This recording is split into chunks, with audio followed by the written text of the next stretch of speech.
Në rrethana cilat janë krijuar, unë prapo e them,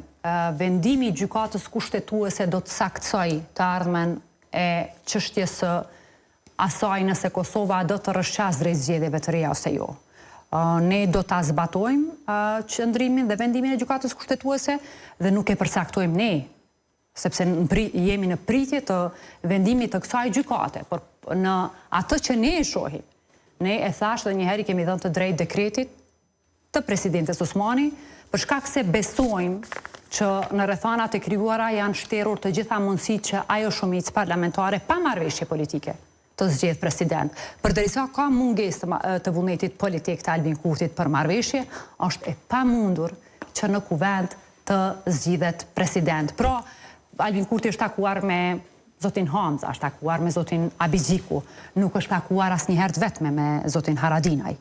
Tash, kur je i pari të takon, e sidomos kur merr gjithat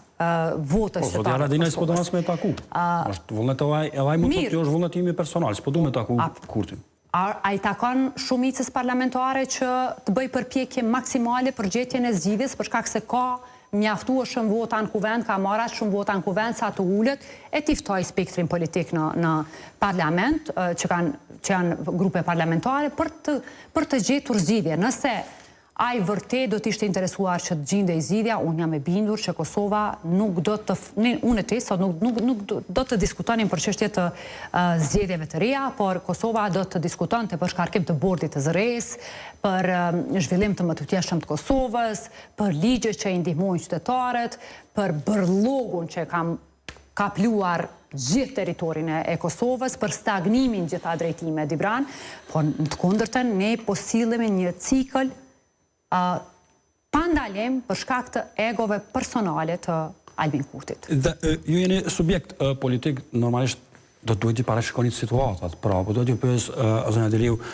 çka nëse gjykata kushtetuese në këtë rast i jap të drejtë zotit Kurti dhe e kthen ta zëm në ditën e 59 seancën, ose thot përsërit në këtë seancën, cili është qëndrimi i BDK-s në atë rast?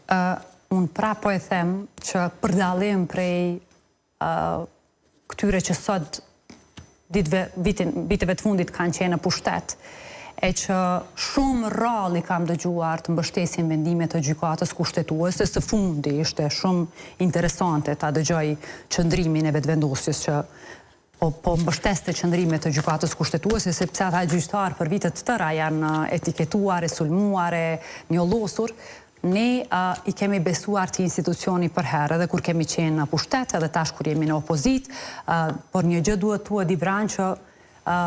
edhe në rast se qëndrimi ose vendimi përfundimtar i gjykatës kushtetuese do t'i jap të drejtë kthimit të çështjes në seancë plenare, prap